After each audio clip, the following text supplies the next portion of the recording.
आप सभी लोगों से निवेदन, परमपिता परमात्मा के समस्त स्वरूप को प्रकट करने वाले उनके नाम ओम का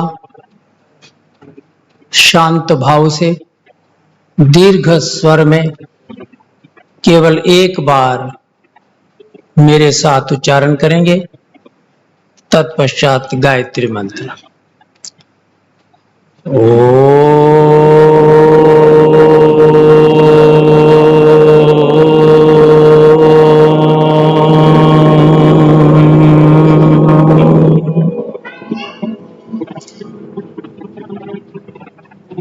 ओम भूर्भुवः स्वः तत्सवितुर्वरेण्यं भर्गो देवस्य धीमहि धियो यो नः प्रचोदयात्।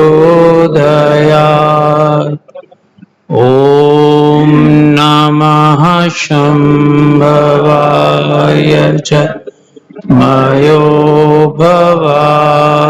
च नमः शंकराय च मयस्कराय च नमः शिवाय च शिवतराय च।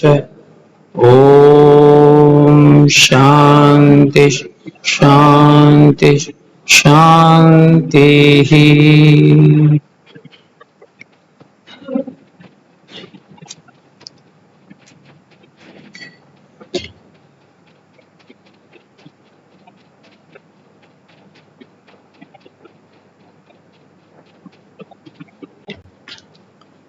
श्रद्धामयी मातृशक्ति एवं भद्र पुरुषों,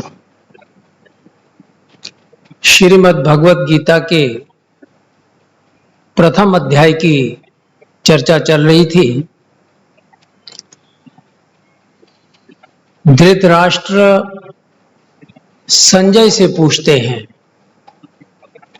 धर्म क्षेत्रे कुरुक्षेत्रे समवेता युयुत्सवः माम कहा पांडवाश्चैव किम अकुर्वत संजय।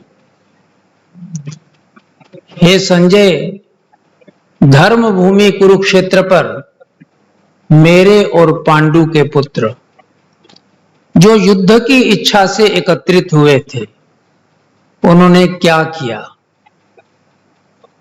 ये महाभारत का जो युद्ध हो रहा है, महर्षि वेदव्यास जो श्रीमद् भगवत गीता के रचयिता हैं और महाभारत जैसे ग्रंथ को भी उन्होंने ही हमें दिया है, बड़े ही गहन उतर रहे हैं, बड़े गहरे उतर कर बता रहे हैं कि ये महाभारत का युद्ध कहीं बाहर नहीं, हमारे अपने भीतर हो रहा है। पांडव सेना और कौरव सेना कहीं बाहर नहीं, अच्छाई और बुराई की ये दोनों सेनाएं हमारे अपने भीतर हैं।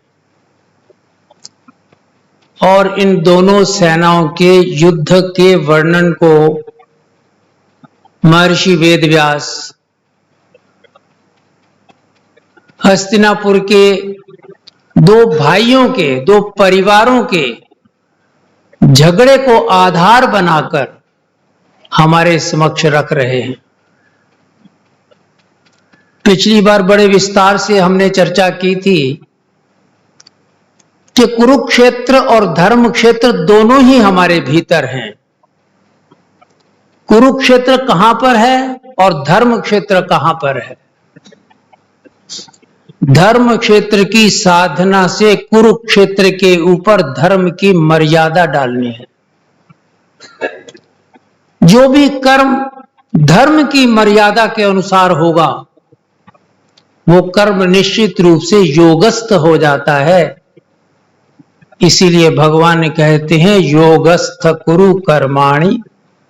हे मनुष्य, तू योग में स्थित होकर कर्मों को करना प्रारंभ कर।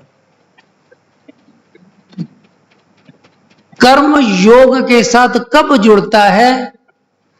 जब कुरुक्षेत्र को धर्म क्षेत्र के साथ जोड़कर कर्म के ऊपर धर्म के अंकुश के मर्म को हम समझ लेते हैं। इससे पहले ये हो नहीं सकता। आज हम श्रीमद् भगवत गीता के प्रथम अध्याय के दूसरे और तीसरे श्लोक में प्रवेश करेंगे। जो भी प्रश्न धृतराष्ट्र पूछ रहे हैं, संजय उनका उत्तर यहां से देना प्रारंभ करता है। ये संजय उवाच, श्रीमद् भगवत गीता का यह जो श्लोक है, ये पहला श्लोक है जो संजय बोलता है। और बीच में वर्णन करते करते अंत में 18वें अध्याय का अंतिम जो श्लोक है 78वां, वो भी संजय बोलता है। क्योंकि वर्णन तो संजय ही सुना रहा है धृतराष्ट्र को। तो यहां संजय क्या कहते हैं?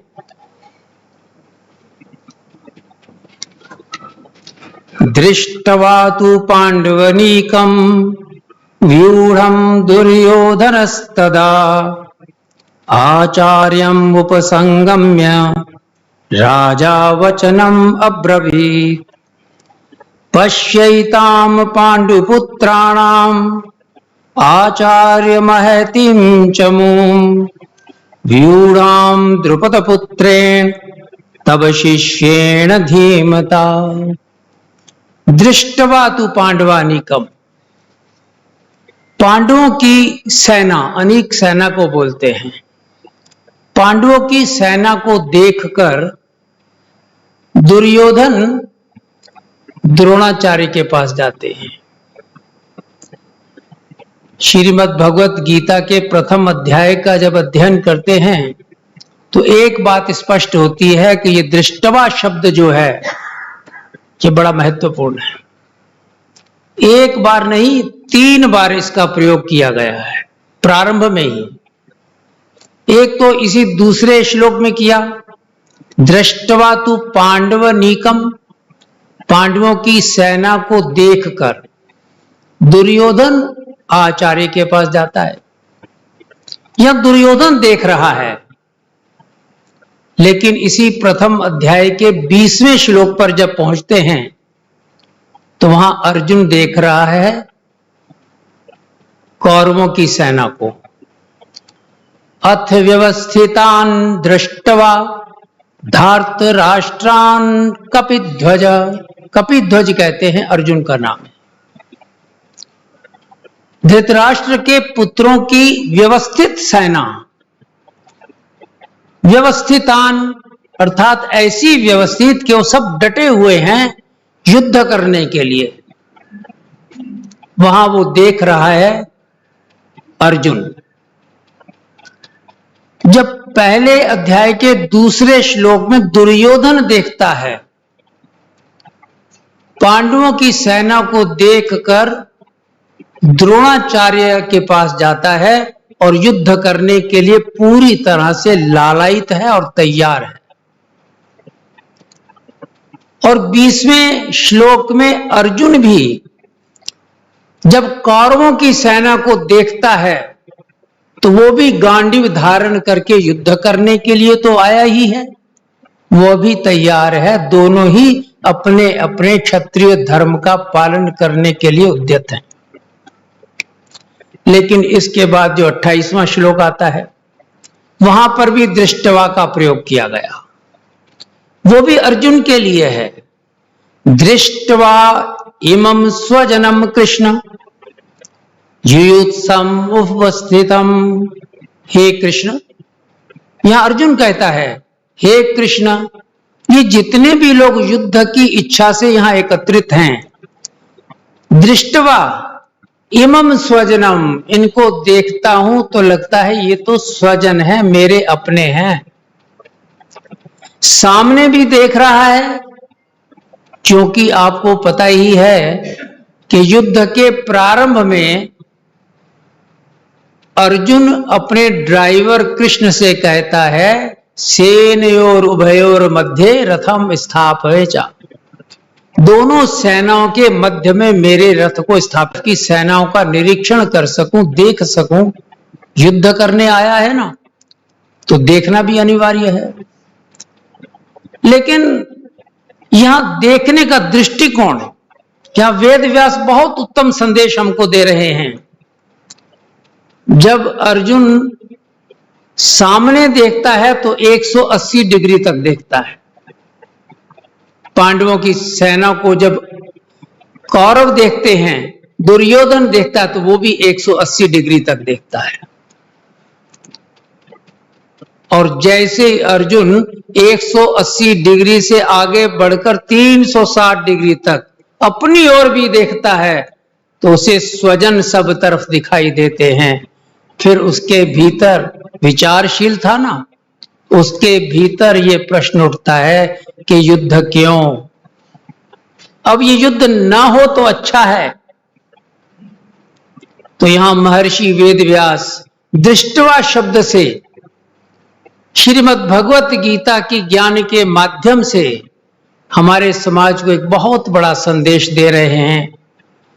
क्योंकि हम जहां कहीं भी देखते हैं, हमारा घर हो, हमारा परिवार हो, हमारा समाज हो, हमारा राष्ट्र हो, कहीं भी हम देखते हैं तो सामने की तरफ देखते हैं। अब गुण दोष तो सब में ही होते हैं। अब सामने वाले के दोषों को अगर हम देखेंगे तो वो पराया दिखेगा ही, और जब सामने देखा जाएगा तो फिर महाभारत का निर्माण हो जाता है। लेकिन अर्जुन की तरह विचारशील व्यक्ति हो और सामने के बजाय अपनी तरफ भी देखे। कहते हैं ना कि एक उंगली किसी की तरफ उठाओ तो 3 उंगलियां अपनी ओर इशारा करती हैं। अगर अपने दोषों को भी हम देख लें तो फिर मन में यही भाव आता है कि ये अनबन किस लिए, ये झगड़ा किस लिए, ये युद्ध किस लिए। तो फिर व्यक्ति भाईचारे की ओर बढ़ जाता है। अपने घर परिवार में देखें, पिता ने कुछ बात पुत्र को कह दी, और यह आवश्यक तो नहीं है कि पिता सदैव ठीक ही बात करेगा। पुत्र को अगर लगा भी कि यह बात उतनी उचित नहीं है, लेकिन अगर वो 360 डिग्री तक देखता है, अपनी तरफ भी देखता है, उसके भीतर ये विचार आता है कि स्वजन वाला, कि ये पिता किसका है, मेरा ही तो है। इसी प्रकार से पुत्र कुछ कह दे पिता को, तो पिता के भीतर भी यही भाव आता है कि ये पुत्र तो मेरा है।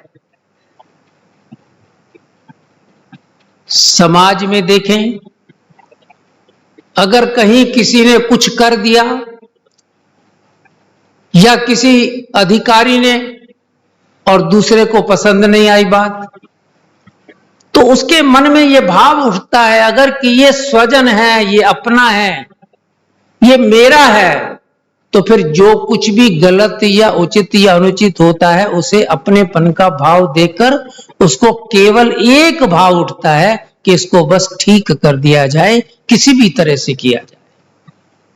इसी प्रकार से राष्ट्र में है तो 360 डिग्री तक देखता है व्यक्ति। तो यहां महर्षि वेदव्यास संकेत कर देते हैं कि पूर्ण समग्रता से देखना चाहिए, समष्टि भाव होना चाहिए। व्यापक दृष्टिकोण से अगर हम देखेंगे तब व्यक्ति के भीतर संवेदनशीलता पैदा होती है, और जो संवेदनशील होता है ना, वो प्रेम, प्यार और अच्छे संबंधों में ही अपना महत्व और अपना लाभ देखता है, उसी में भरोसा करता है। महर्षि वेदव्यास जब श्रीमद् भगवत गीता को हमें देते हैं तो इस प्रकार के अनेक शब्दों को बीच में रखते हैं जिनके भीतर रहस्य छिपे हुए हैं, और हम चाहते हैं कि उन्हीं रहस्यों को उजागर करें ताकि आज के समय में हमारे जीवन में श्रीमद् भगवत गीता के ज्ञान की सार्थकता हो सके और इसे अपनाकर हम अपवर्ग की ओर जा सके। वेद व्यास तो एक उच्चतम शिखर पर थे, चेतना का उच्चतम शिखर। मैं कई बार कहा करता हूं कि अगर हम लोग भी आपस में बैठते हैं या साधना करते हैं, मेडिटेशन करते हैं, हमारा ध्यान जब परमात्मा में लगता है, यज्ञ करते हैं, तो हमारे पड़ोस में उनके घर में क्या झगड़ा हो रहा है, हमारा ध्यान वहां से हटने लग जाता है। हमने क्यों किसी के झगड़े को देखकर अपने भीतर नकारात्मकता भरनी है? हम तो सामान्य व्यक्ति हैं। वेद व्यास अध्यात्म का उच्चतम शिखर पर पहुंचा हुआ महर्षि वेद व्यास, उन्हें क्या रस आया होगा कि दो भाइयों या परिवारों के झगड़े को लेकर इतना बड़ा महाभारत लिख दिया। वस्तुतः अगर गहरे में देखें तो इन दो भाइयों और दो परिवारों के झगड़ों को आधार बनाकर मनुष्य के मन के भीतर की स्थिति को चित्रित करने का यत्न कर रहे हैं, और इसके साथ ही साथ यह भी चित्रण कर रहे हैं, मार्गदर्शन दे रहे हैं कि किस प्रकार से ये भीतर जो अच्छाई और बुराई का युद्ध चल रहा है, इस युद्ध को कैसे जीता जाए। भगवान श्री कृष्ण बार बार कहते हैं ना, तस्मात् युध्यस्व, युद्ध कर। अब शब्दों को देखा जाए तो लोग कहते हैं चेतना का इतना उच्चतम शिखर पर पहुंचा हुआ योगेश्वर श्री कृष्ण, वो युद्ध कराने पर उतारू है कि युद्ध कर, युद्ध कर। वो किस युद्ध की बात कर रहे हैं? वो इसी युद्ध की बात कर रहे हैं कि हमारे भीतर का ये युद्ध रुकना नहीं चाहिए। अगर अच्छाई और बुराई की सेनाओं का युद्ध रुक गया तो फिर हमारा विकास रुक जाएगा। हमें भीतर युद्ध करना है और निरंतर करना है। और आप जानते हैं कि पांडव तो 5 ही थे और कौरव 100 थे। 100 बुराइयां हमारे भीतर हैं, अच्छाइयां केवल 5 है। और वैसे भी अच्छाइयां तो बड़ी कमजोर होती हैं, नकारात्मकता हमेशा मजबूत होती है। आप किसी मित्र या रिश्तेदार से बात करते हुए, उनके साथ कार्य करते हुए कितने भी अच्छे अच्छे कार्य कर लो, वो बड़ी प्रशंसा करेगा आपकी कि आप बहुत अच्छे हो, मेरा बड़ा साथ देते हो। एक बार गलती से अगर रह गया, सबके ऊपर पोंचा पड़ जाता है, सब खत्म, पिछला। नकारात्मकता कितनी मजबूत है। बुराई हमेशा हावी रहती है। आप हम अपने सामने देख लो, इस संसार के अंदर जो बेचारा सज्जन पुरुष है वो तो हाथ जोड़कर बैठा रहता है, निवेदन ही करता रहता है। लेकिन जो गुंडे बदमाश हैं, लड़ने झगड़ने वाले हैं, शासन वही करते हैं उन्हीं की चलती है और ये हाथी जोड़े रहते हैं। लेकिन यहां आप देखें कि 5 थोड़ी सी अच्छाइयां और 100 बुराइयां इतनी ज्यादा, और बुराई वैसे भी मजबूत। इस युद्ध में आप सब जानते हैं विजय किसकी होती है? विजय होती है 5 अच्छाइयों की। लेकिन क्यों होती है, कैसे होती है? यहां वेद व्यास संकेत करते हैं 5 अच्छाइयां चाहे कितनी भी दुर्बल कमजोर क्यों ना हो, 100 बड़ी बड़ी बुराइयों पर विजय पा सकती हैं। शर्त एक ही है, कृष्ण का साथ होना चाहिए। अगर योगेश्वर कृष्ण का वरद हस्त है तो छोटी से छोटी अच्छाई भी बड़ी से बड़ी बुराई को ध्वस्त कर देती है।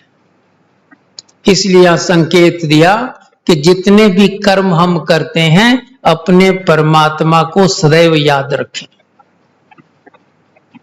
यजुर्वेद का 40वां अध्याय प्रारंभ होता है ना, या ईशावास्योपनिषद प्रारंभ होता है, तो वहां ऋषि क्या कह देता है? ईशावास्यम इदम सर्वम। वो तो ये कह देता है कि तुमने परमात्मा को याद तो करना है, लेकिन कितना आसान कर दिया कि वह परमात्मा सदैव तुम्हारे साथ है। और अगर इस बात को हम ध्यान में रखें कि परमात्मा सदैव हमारे साथ है, तो फिर वो भूलता कहां है? फिर तो याद ही रहता है। और अगर वो हमारे साथ सदैव है तो फिर हमारा कर्म योगस्थ क्यों नहीं होगा? प्रत्येक क्षण वो हमें अंदर से संकेत करता रहता है कि देखो ये गलत कार्य है, इसको मत करो, ये ठीक कार्य है, उचित है, इसको करो। लेकिन हम लोग है ना सांसारिक, हम जिस कार्य को वो कहता है उचित है नजरअंदाज कर देते हैं। हम क्षणिक लाभ के लिए बहुत बड़े लाभ को ठुकरा देते हैं। इसीलिए तो हम इस संसार में धक्के खाते रहते हैं, घूमते रहते हैं। मुझे पुराणों की एक घटना याद आ गई है। घटना क्या है कि वहां आता है कि योगेश्वर कृष्ण बांसुरी बजाते हैं। तो जब बांसुरी बजाते हैं तो क्या होता है, गोपियां दौड़ी चली आती हैं, गौएं दौड़ी चली आती हैं, और एक और भी दौड़ कर आता है, उसका नाम है राधा, वो भी दौड़कर आ जाती है। तो किसी भी रूप में हमारे समाज में इसको दिखाएं, लेकिन महाभारत और भागवत पुराण में महर्षि वेदव्यास संकेत कहां करते हैं? वो कहते हैं कृष्ण बांसुरी इसलिए बजाते हैं कि उनके अपने बच्चे या उनके साथ जो बैठे थे उनके पास इस संसार में परिभ्रमण करने गए थे, पता नहीं कहां खो गए हैं। चलो मैं बांसुरी बजाता हूं, शायद सुनकर वापस आ जाएं। तो संकेत करते हैं तीन ही प्रकार के लोग वापस आते हैं। एक तो गोपियां वापस आती हैं।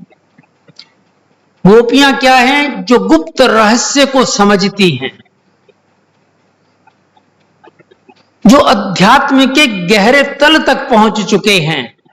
जो लोग अध्यात्म में जीने का अभ्यास कर रहे हैं वो अलग वापस कृष्ण के पास आ जाते हैं। अर्थात ईशावास्यम इदम सर्वम, वह परमात्मा सभी जगह पर व्याप्त है, हमारे भीतर है, तो भीतर वहीं जुड़ जाते हैं। गौएं भी वापस आ जाती हैं। गौओं की भी एक विशेषता होती है, वो कुछ भी खाती है ना, खाती चली जाती हैं, फिर बाद में क्या करती हैं, आराम से बैठकर जुगाली करती हैं। कहा कि जो सत्संग में आता है, सत्संग को सुनता है, वो सुनता ही चला जाए। उस वक्त कोई विश्लेषण नहीं करना, केवल सुनता चला जाए और बाद में आराम से बैठकर उस पर चिंतन करे, मनन करे, निधि ध्यासन करे, तो फिर साक्षात्कार होने में देर नहीं लगती। हमारे शास्त्रों में आता है ना, श्रवण, मनन, निधि ध्यासन, साक्षात्कार। अर्थात जो सज्जन पुरुष सत्संग को सुनते हैं और चिंतन मनन करते हैं, उस पर जीते हैं, ऐसे लोग भगवान के परमात्मा के निकट आ जाते हैं, चाहे वो इस संसार में कहीं भी घूम रहे हो। और फिर एक राधा है। राधा शब्द का क्या अभिप्राय होता है? ये धारा का उल्टा है। जिसकी धारा उलट गई उसको राधा कहते हैं। संसार में परिभ्रमण करने गया था, लेकिन उसने वहां जाकर अपने परमात्मा को याद रखा, संसार से अपने को समेटकर जिसने अपनी धारा को, अपनी यात्रा को उलट दिया और अपने भीतर आत्मानुभूति के मार्ग पर चला आया, उसको राधा कहते हैं। महर्षि पतंजलि योग दर्शन में प्रथम सूत्र में ही स्पष्ट कर देते हैं, जब वो कहते हैं ना, अथ योगानुशासनम योगश्चित्त वृत्ति निरोधा तदा दृष्टु स्वरूपे अवस्थानम वृत्ति सारूप्य मित्र। कहा बहुत छोटे छोटे सूत्र दिए हैं, ना उसमें से कुछ हटाया जा सकता है, ना उसमें कुछ जोड़ा जा सकता है। अथ योगानुशासनम, परमात्मा से जीवात्मा का अगर योग होना है तो बस एक ही काम करना है, योग के अनुशासन का पालन करना, बस। अथ योगानुशासनम। अब महर्षि कहते हैं कि जब योग के अनुशासन का पालन करोगे तो क्या होगा? योगश्चित्त वृत्ति निरोधा, आपकी चित्त की वृत्तियों का निरोध होना शुरू हो जाएगा। और जब निरोध हो रहा है तो क्या होगा? तदा द्रष्टु स्वरूपे अवस्थानम, तब तुम अपने स्वरूप में स्थित हो जाओ। सारे झंझट शुरू। तो वहां योग दर्शन में जो अष्टांग योग दिया है महर्षि पतंजलि ने, तो वहां सबसे पहले यम की बात की है। अहिंसा, सत्य, अस्तेय, ब्रह्मचर्य, अपरिग्रह। ये क्या है? अपने को इस सारे संसार से समेटकर अपने भीतर लेकर के आना है। और महर्षि वेद व्यास इसी को राधा कह रहे हैं कि जिसने अपनी धारा को, अपनी यात्रा को उलटकर बाहर से भीतर की ओर चलना प्रारंभ कर दिया। इसी को तो योग कहते हैं। योग दर्शन बड़ा स्पष्ट करता है कि आप बाहर से भीतर की ओर अपनी यात्रा प्रारंभ करो। आत्मानुभूति का केवल और केवल यही एक मार्ग है। यहां भगवान श्री कृष्ण और अर्जुन का जो संवाद हो रहा है, ये डायरेक्ट मैसेज आता है हमको। जब दूसरे अध्याय से संवाद प्रारंभ होगा तो वहां डायरेक्ट मैसेज हमको मिलेगा। लेकिन महर्षि वेद व्यास पहले अध्याय के पहले श्लोक से ही इनडायरेक्ट मैसेज दे रहे हैं। वो हर स्थान पर इनडायरेक्ट मैसेज देंगे, क्योंकि ये जो रहस्य है, आध्यात्मिक रहस्य हैं, जो ये खुले में नहीं रखे जाते, ये छिपे होते हैं। और जो साधना के माध्यम से इन छिपे हुए रहस्यों से पर्दा हटा करके उनको जान लेता है, वही उनसे लाभान्वित हो जाता है। अगर खुले में दे दिया जाएगा तो दुरुपयोग हो जाएगा। तो ये डायरेक्ट मैसेज। और तीसरा, जो भगवत गीता सुनी, संजय ने धृतराष्ट्र को सुनाई। तो संजय जब सुना रहा है तो सुन भी तो रहा है। मैं जो बोल रहा हूं आप सुन रहे हैं, लेकिन आपसे पहले मैं भी सुन रहा हूं। तो संजय प्रतीक है अवलोकन का। कमेंट्री सुना रहा ना, लेकिन जब श्रीमद् भगवत गीता को सुनाता है धृतराष्ट्र को, सुनाते सुनाते स्वयं भी सुनता है, उसके भीतर की मलिनता भी समाप्त होने लग जाती है। तो अंत में पहुंचते पहुंचते वो केवल अवलोकन नहीं रह जाता, सम्यक अवलोकन बन जाता है। वह भी ज्ञानी बन जाता है, राग और द्वेष से रहित हो जाता है, भय मुक्त हो जाता है। और भय मुक्त होने का एक बहुत सुंदर उदाहरण है यहां पर। यह दूसरा जो श्लोक जिसकी हम चर्चा कर रहे हैं, वहां क्या कहता है? दृष्टवा तु पांडवानीकम व्यूढ़म दुर्योधनस्तदा आचार्यम उपसंगम्य राजा वचनम अब्रवीत्। ये राजा शब्द का प्रयोग किया है। राजा किसके लिए किया है? दुर्योधन के लिए। संजय तो धृतराष्ट्र का पर्सनल सेक्रेटरी है, हस्तिनापुर में एक मंत्री है, देखा जाए तो एक एम्प्लॉई है। अब हम अपने ऑफिसेज में भी देखते थे कि चाहे सत्य बात हो, कई बार डर जाते थे अपने बॉस को कहने में। और फिर यहां तो चक्रवर्ती सम्राट है, इशारा किया और जीवन खत्म। तो यहां संजय उसको, दुर्योधन को राजा कह रहा है, चापलूसी कर रहा है, खुशामद कर रहा है कि ये राजा है। लेकिन जब गीता पूरी सुन लेता है तो आखिरी जो श्लोक है 78, अंतिम 700वां श्लोक, वहां भी संजय उवाच है। तो वहां धृतराष्ट्र को संजय क्या कहते हैं? यत्र योगेश्वरः कृष्णो यत्र पार्थो धनुर्धरः तत्र श्रीर्विजयो भूति ध्रुवा नीतिर्मतिर्मम। कहा कि जहां पर योगेश्वर कृष्ण है, यत्र पार्थो धनुर्धरा, जहां पर धनुर्धारी अर्जुन है, वहीं पर विजय है, वहीं पर श्री है, वहीं पर सब प्रकार की समृद्धि है। तो साधारण शब्दों में कहें तो वो क्या कह रहा है धृतराष्ट्र से? धृतराष्ट्र, तुम और तुम्हारे 100 पुत्र हारेंगे, क्योंकि विजय तो वहां है जहां योगेश्वर कृष्ण बहते हैं।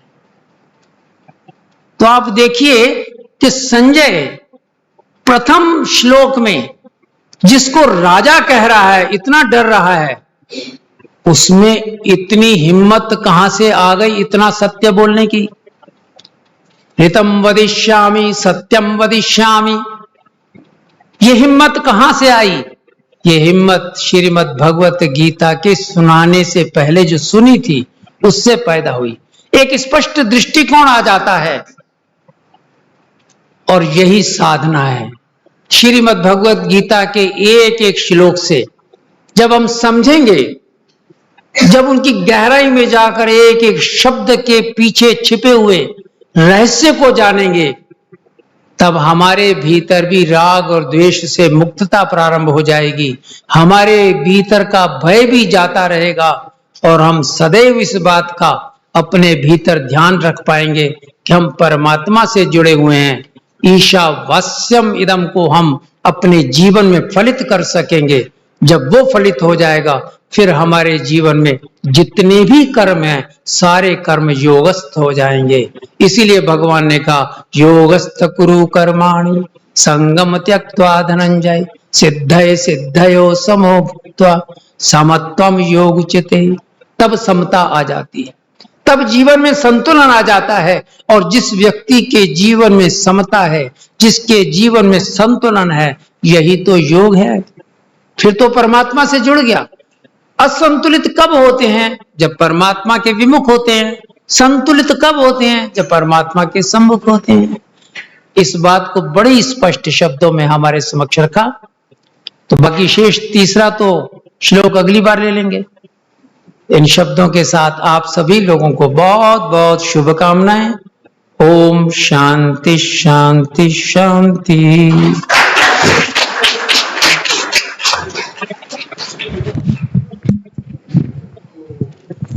बहुत बहुत धन्यवाद आचार्य जी।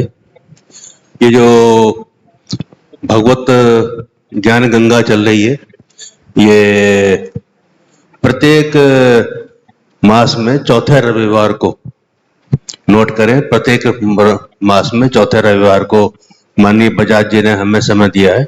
तो आपका जो कंटिन्यूटी है वो ब्रेक ना हो, तो चौथे रविवार को अवश्य आएं और इस ज्ञान गंगा में गोते लगाएं।